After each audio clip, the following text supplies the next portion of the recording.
Hi guys, welcome to Trig. I'm really sorry that some of you aren't here right now, but I will do my best to do this lesson here, and then if not, you can always ask me questions when I see you. This is section 1.1, so you should have the digital notebook open into Notability, so it was in your notes folder. It's all of chapter 1, and then obviously hopefully you found the video. And then you can just split screen it with your notes, and then that way you can take notes and listen at the same time. Trig is all about circles and angles, so we are going to spend a lot of time today just talking about angles, just basic, how do you draw angles, how big are they, those types of things. Trig is all based on something called the unit circle that we'll get to in a couple days. But a big part of that is this part of your circle, which is from the center to the outside. So hopefully you remember from geometry that that is called your radius. Okay, so from the middle of from the direct center of the circle to the outer edge is called your radius. And we're going to be doing a lot with that as we move forward. All right, so we are going to just practice angles and circles. Things that we need to know, words that we need to know. So if you've got blanks, and you can go ahead and just pause it and write it down, or listen, whatever you need to do to make sure that those get filled in. The initial side of the angle, so you know the word initial would mean like beginning, start, okay?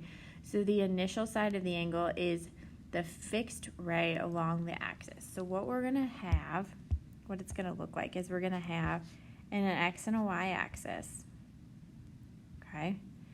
And there is going to be the fixed ray that's directly along the x-axis. So what that means is that's your initial side. That's where it starts, and that will never move.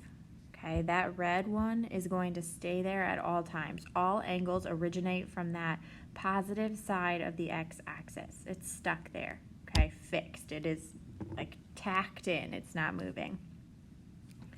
Terminal. Terminal means end, right? The word terminal means end. So the terminal side of your angle is the one that moves, and it's where the angle ends. So you can't see me, but if you can picture, like, if you put your arms together and you, like, on top of each other, like a genie, and then you move your top arm, so the bottom arm is fixed, that's your fixed ray, and then the top arm can come up and make different angles. That's basically what your moving ray is going to do. So if we take this, we can draw an angle within our circle. I can move this, not well, in this position, okay, but I can move this around and around and around and around and around. That's my moving ray, okay? The red one's not gonna move. The orange one is going to do whatever it needs to do to make an angle, okay? So it starts here with the red one, and then it moves and rotates around, making different size angles within our X and Y axis, okay? So that's the terminal side of the angle is the orange one. The initial side is the red one. And then coterminal. So you know, like a co-worker is somebody that you work with, okay? So co means together. So coterminal would mean they end together. So they are two angles that have the same ending place, okay? They might get there in different ways. Not all angles have to just rotate from the terminal side counterclockwise, or from the initial side counterclockwise to the terminal side. Some of them might come around backwards. Some of them might go around more than once, and we're going to talk about all of that. But so all of these angles that I just drew little arrows for all share the same ending point. So they are all coterminal, but they're all different angles, but they share the same orange side. So they're ending together, coterminal. So this is what I just drew you already. In trig, majority of the time we're going to have a circle involved over the X and the Y axis, so that's why that is there. We'll get some more of that later, but just know you have your X and your Y axis, and then a circle centered from the origin. And then you've got your initial side and your terminal side, your side that moves, and your side that doesn't, okay? So, quadrants are important. Hopefully this is something you've learned 5 or 6 times. We know our quadrants to make like a C shape, if you want to go back to freshman year. So quadrant 1 is here, and you rotate counterclockwise. 2, 3, and 4 is IV. You have to write them as Roman numerals. I will take points off if you try to tell me the normal 1, 2, 3, 4. Don't do that. But they go counterclockwise. Quadrant 1, 2, 3, and then 4 is IV. Okay? So we're going to classify angles based on what quadrant they are in. So this angle is a quadrant 1 angle because its terminal side is in quadrant 1. Okay? You know that this angle, if we did this is 90 degrees. Okay? So any angle that is between 0 and 90 is going to end up in the first quadrant. So quadrant 1 is between 0 and 90. Okay? So if I ask you what quadrant is 65 degrees in, well, 65 degrees falls between 0 and 90, so it has to be a quadrant 1 angle. And this is going to become really important when we start doing the sines and the cosines of all these angles. We need to know what quadrant we are in. So no, between 0 and 90, you're going to be in quadrant 1, anything in that range. Okay? Quadrant 2, this is what a quadrant 2 angle looks like. So you know 90 is where quadrant 2 would start. That's like if 90, 0, 90, 270, 180, and 270 are going to be your axis angles. So those don't fall in a quadrant. So 90 is a cutoff, or is the starting point for a second quadrant angle, and 180 is the cutoff. So if anything is in between that range, 90 and 180, then that's going to be a quadrant 2 angle. Okay? If it is 90, it's not in a quadrant. You'd say that's on the y-axis. If it's 180, that's not in a quadrant. You would tell me that's on the x-axis. So if it is directly an axis angle, you just would tell me what axis it is on. It does not fall into a quadrant. Quadrant 3 looks like this. Its starting point is 180, and the cutoff point is 270. That's not straight. So anything between 180 and 270 degrees is a quadrant 3 angle. Finally, quadrant 4.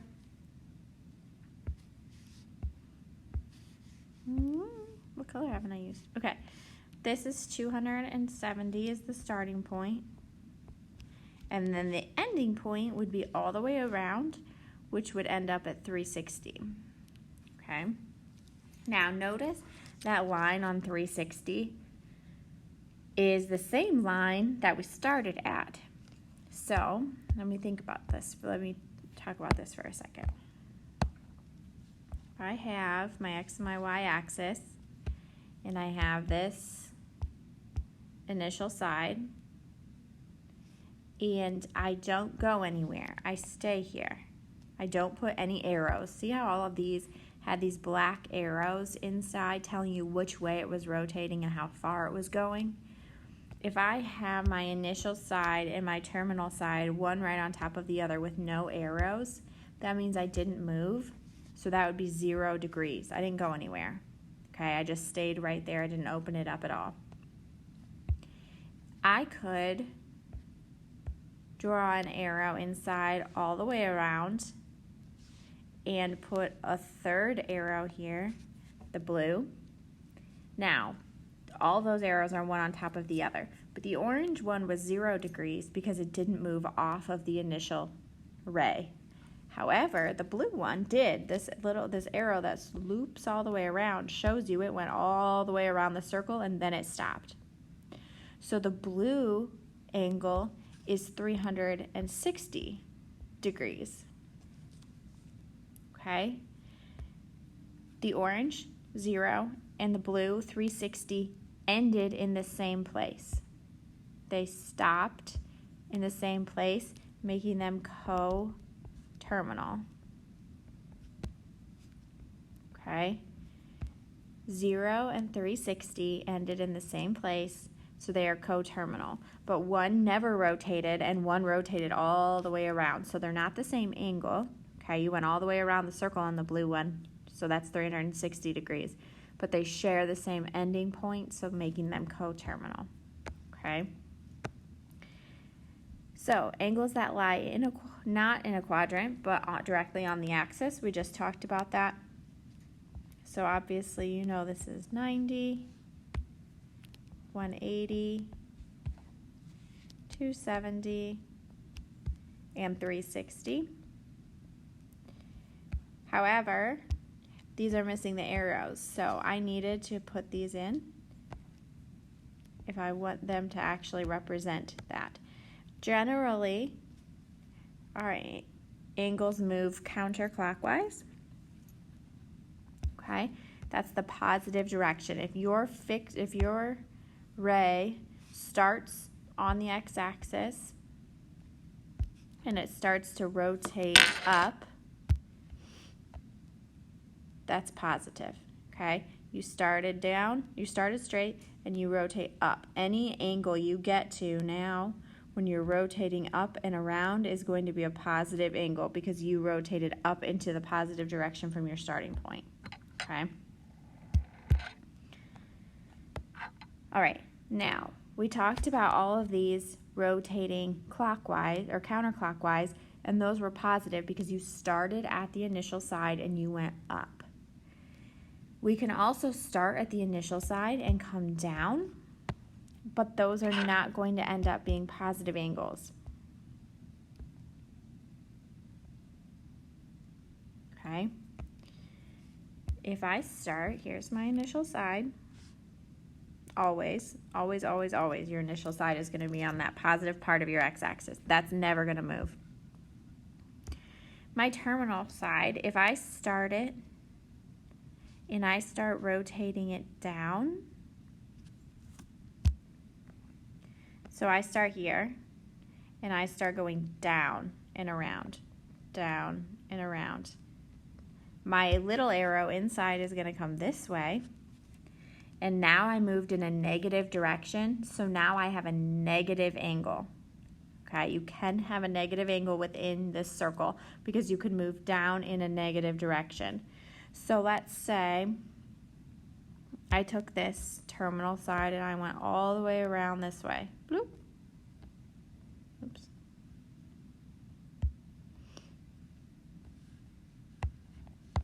So again, I started here and I went around, around, around, around, around, around, around until I ended back up here. So I need to indicate which direction I rotated. I went clockwise, so I come down and around this way. And how far did I go?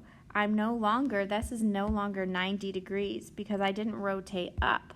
If I would have rotated up, then my angle would be at 90, but I didn't rotate up, I rotated down. How far did I travel? Well, this was 90, 180, 270. I now went 270 degrees total, but I went in a negative direction, so that angle is negative 270 degrees.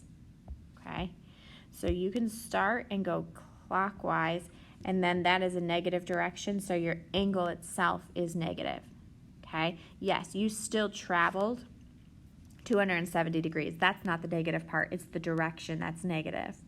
Okay, just like in physics, like sometimes like velocity has a direction to it. Okay, you can have a negative velocity because it accounts for what direction you're moving in. Same thing with this. You can have a negative angle because it goes down and around. So again, we're just going to look at a couple. Your initial side hasn't moved, never is going to move, always there on the positive part of the x-axis.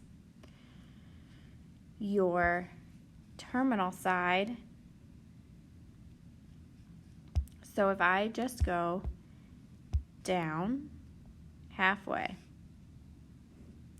to the y-axis, halfway between 0 and 90 is 45. So I technically moved 45 degrees.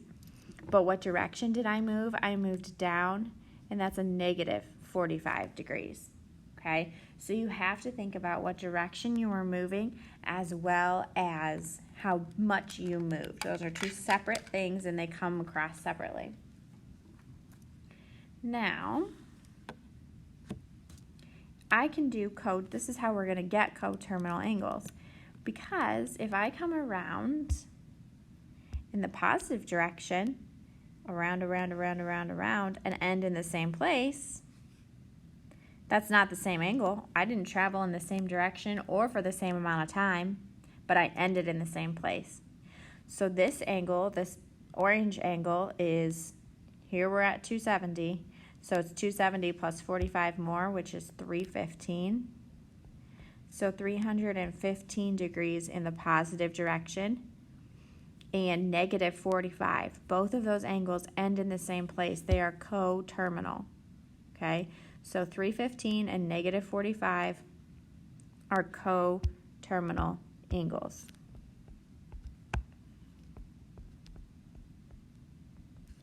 Now, we can move positive, we can move negative.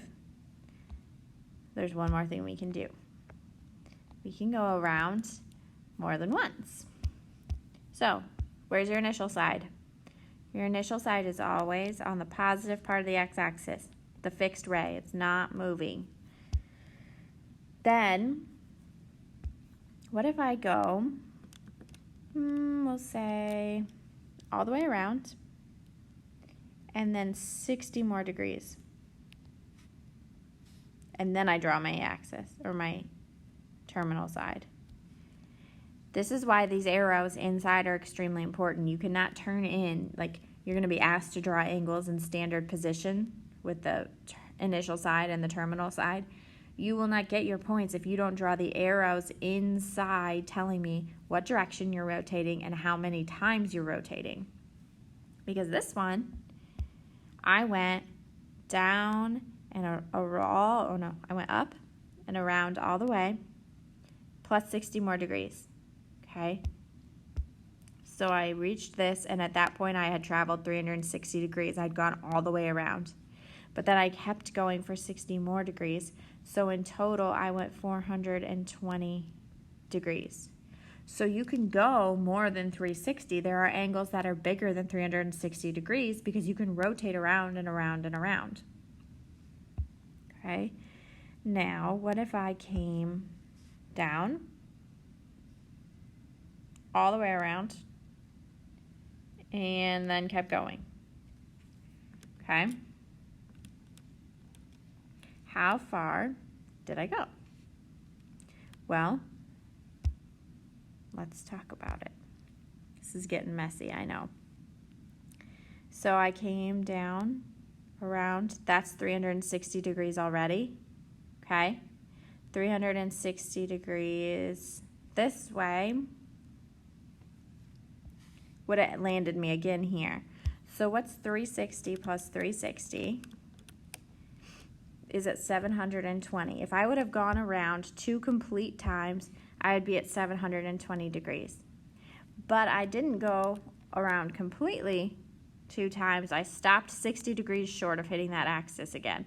So then you take 720 and subtract 60, and we get that the pink one, or I guess it was orange originally. No, pink. See, it's getting messy. So the pink one is 660 degrees. But what direction did we rotate? When I started, I went down. So that pink one's actually a negative 660 degrees. So negative 660 and positive 420 are coterminal. They end in the same place. Also,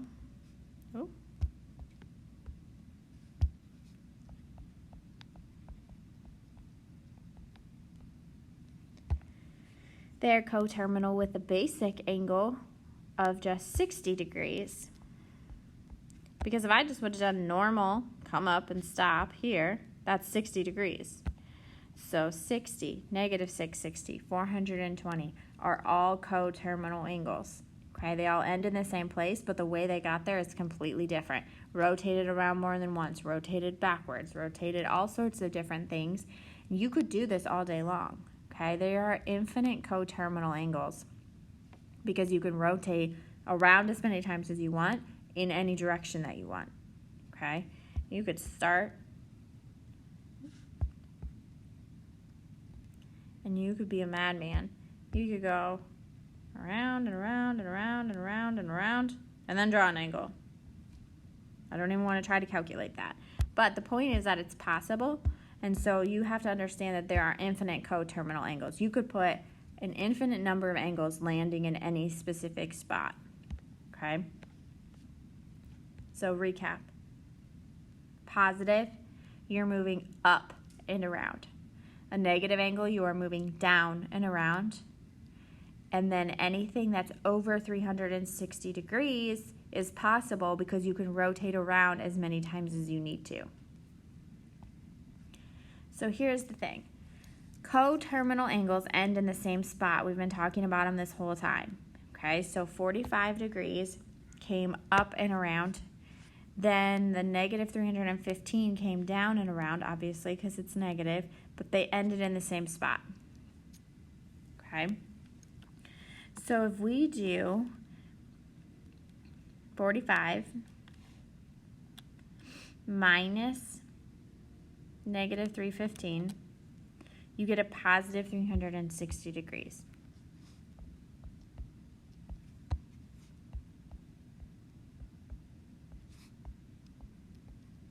Because coterminal angles have to be 360 degrees apart.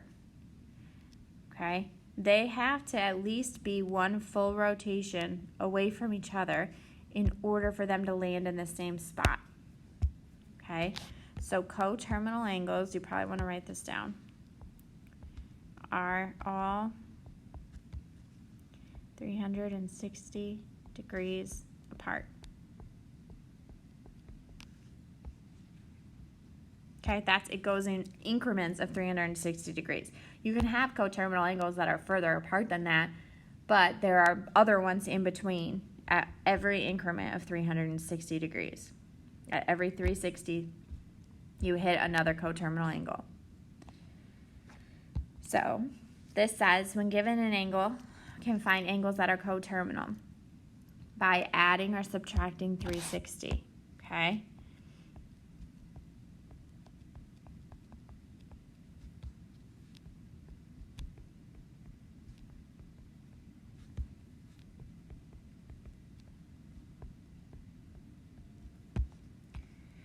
So 390.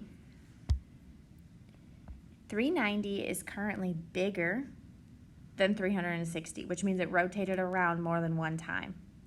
So to get to the closest, this says specifically to find the least positive and the least negative coterminal angles. So what I'm going to do from 390, since I know it's already bigger than 360, all I'm going to do is subtract 360 from it, which leaves me with 30 degrees. So 30 and 390 are coterminal because they're 360 degrees apart. But 30 is still a positive angle, and I want another coterminal angle that is negative.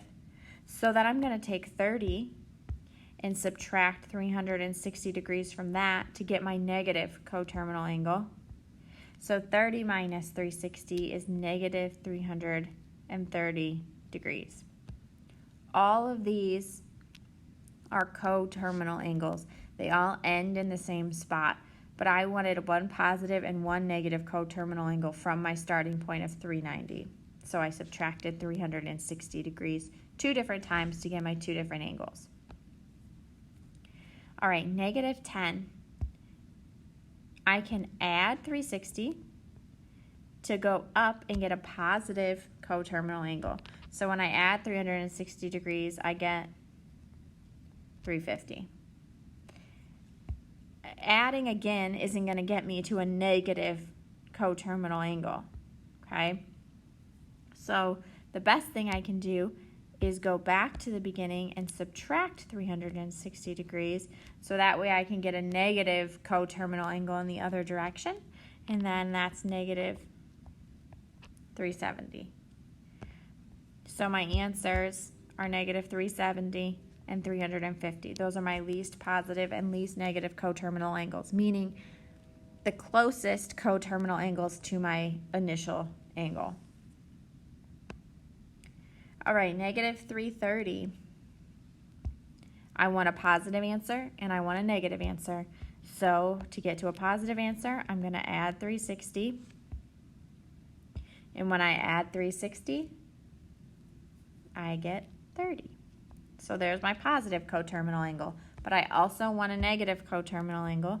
So I'm going to go back to the original and subtract 360. I have to go in both directions for this one, okay? So when I subtract 360, I get negative 690. So there are my two closest coterminal angles, okay? Now, 790 is tricky because 790 degrees is giant. So you're going to start by subtracting 360. When you do that, you get 430. Okay?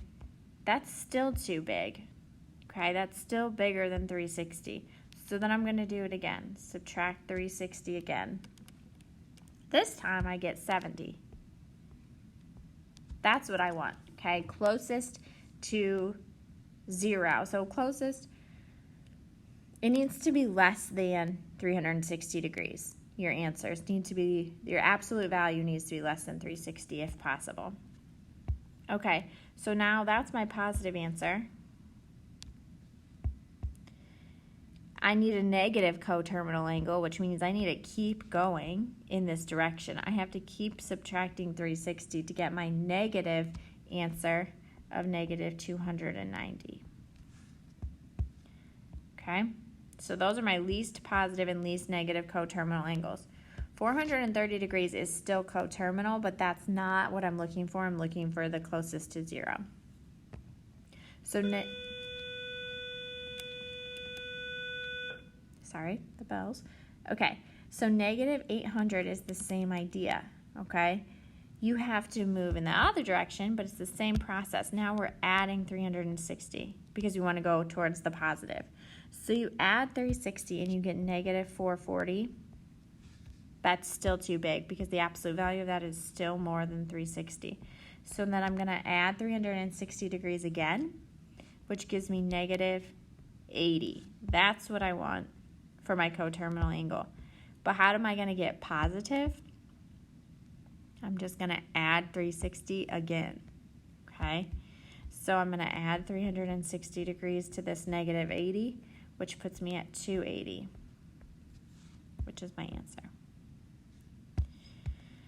So it might seem complicated, but all you are doing is adding or subtracting 360 degrees. And if you have to do it more than once, then you do it more than once. Sometimes, like these middle two questions, we added and subtracted. So I started at the starting point. I added 360 to get to my positive one. I went back to my starting point and subtracted 360 to get to my negative, okay? But if your original angle is bigger than 360 degrees, then you're going to have to move in the same direction multiple times. You're going to have to add or subtract 360 multiple times. So that's why on the first one we had to subtract 360 twice to get a positive and a negative. Down here we had to do it several times, okay, to get the closest positive and negative answers. All you are doing is adding and subtracting 360, okay? No other numbers, just 360 degrees until you get a positive answer and a negative answer.